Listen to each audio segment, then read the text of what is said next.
É infantil. O comportamento dele ali no final, pulando, gritando eliminado, fazendo sinal de posição de forte, essas coisas, é desnecessário, é coisa de criança, é infantil. O Neymar é infantilizado. Olha só isso, o Casagrande detona Neymar. Craque Neymar, ele dá uma resposta para a crítica do Casagrande. Deixa aqui nos comentários a sua opinião. Ontem ele fez a jogada do gol, entrou no segundo tempo, tem todo um contexto, né? Mas tem que falar o contexto, mesmo as pessoas não tô querendo desvalorizar nada, é um fato. O Neymar entrou no intervalo, o time do adversário estava com 1 a menos. O Santos estava com 11, o Remo com 10. E é óbvio que o Neymar, num curto espaço, ele tem técnica genial, ele tem visão de jogo, ele tem o passe, ele tem a batida na bola, ele tem essas coisas, é dele. Nasceu desse jeito. Ele não tem mais força física, explosão, blá, blá, blá, blá, blá. E deixou o Rony na cara do gol. O Rony fez o gol 1 a 0, ganhou, classificou. O resto é desnecessário, é infantil. O comportamento dele ali no final, pulando, gritando eliminado, fazendo sinal de posição de forte, essas coisas, é desnecessário, é coisa de criança, é infantil. O Neymar é infantilizado. Aí vão falar assim, pô, mas ele não tem sangue de barata, então eu vou contar uma história pra vocês. Boa. Todo jogador que o adversário tem medo e que é provocador, a torcida adversária provoca. Isso é histórico. Serginho Chulapa era provocado, César Maluco era provocado, Renato Gaúcho era provocado, Nossa, Romário era provocado. Tem vários jogadores que na carreira foram grandíssimos jogadores e ao mesmo tempo provocadores. E esses caras, quando entrava no estádio, a torcida adversária provocava. Você era assim? Às vezes. Não, eu não era provocador. Eu não era provocador, eu tinha um jeito de me vestir, de falar, que irritava as pessoas, mas eu não provocava, eu nunca provoquei, vou fazer gol, vou fazer isso, vocês são fracos, nunca fiz. Era outra condição. Mas a questão é, por exemplo, tem jogadores que respondem jogando. A resposta tá ali, ele já tinha dado a resposta. O resto foi over. Eu falei pra você antes, eu fui num jogo em 76 no Morumbi, assisti com meu pai, São Paulo e Flamengo.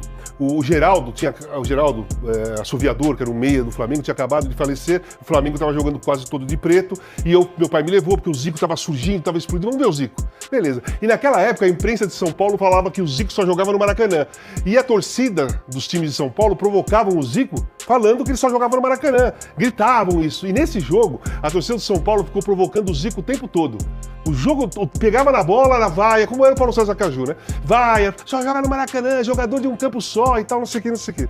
61 minutos do segundo tempo, ele recebe a bola dentro da área, ele olha, o zagueiro tá na frente dele com a perna aberta, na posição de marcação, ele dá um tapa embaixo da perna, gol, 1 a 0. 63 minutos, cruzamento, o Luizinho ajeitou a bola, o Zico dominou e bateu de esquerda. 2 a 0. Depois o Ademir do São Paulo fez gol, foi 2 a 1. O Zico deu a resposta dele ali. Depois daquele jogo com o São Paulo, foi esse jogo contra o São Paulo que nunca mais a imprensa de São Paulo falou que o Zico só jogava no Maracanã. Jogador de Maracanã, lembra? E as torcidas do time de São Paulo pararam de provocar o Zico de qualquer jeito, mas pararam de falar que ele só jogava no Maracanã. Foi nesse jogo em diante. E é essa a resposta do jogador. É essa, cara. Pô, ele entrou, ele pegava na bola, a torcida vaiava. A torcida do Remo vaiava. Muito, desde esse jogo. Ele foi provocado o jogo todo. Por quê? Porque a torcida do Remo tem medo do Neymar. Que ele pode decidir. Por quê? Porque ele é provocador. Então é um cara que incomoda a torcida adversária. Ele vai lá, faz a jogada, o Rony faz o gol, classifica o Santos, acabou.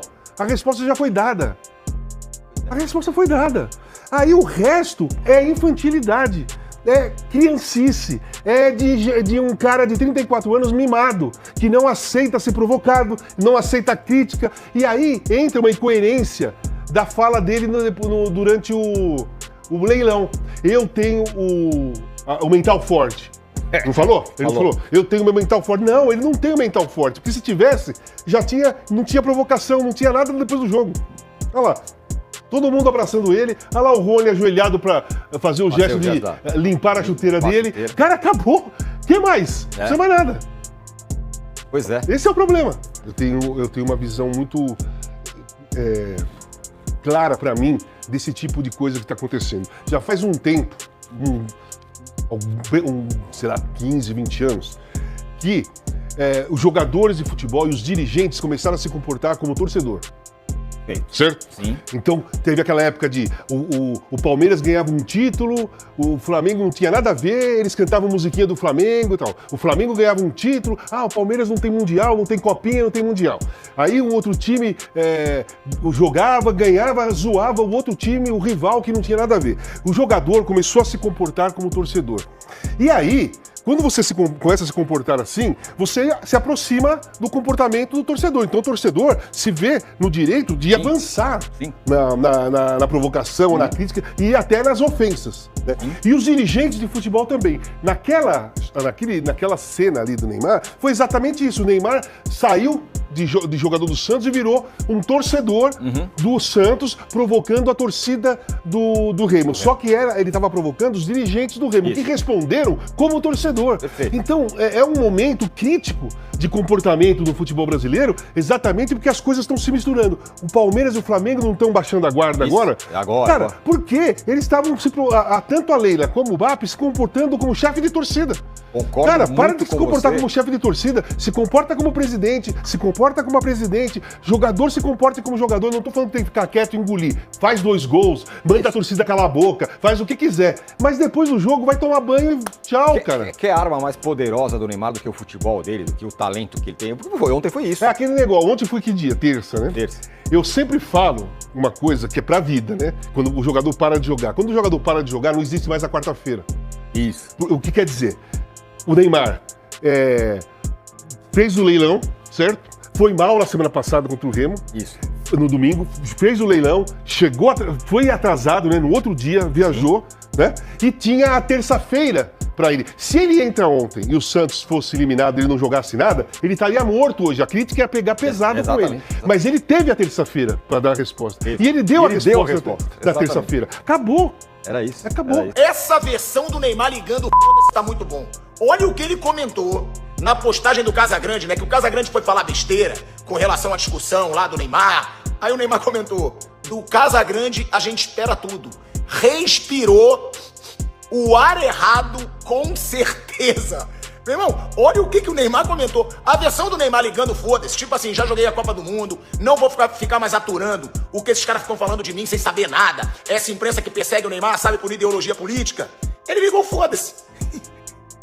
Com certeza o Casagrande respirou o ar errado, meu irmão. Isso aqui é muito bom, cara.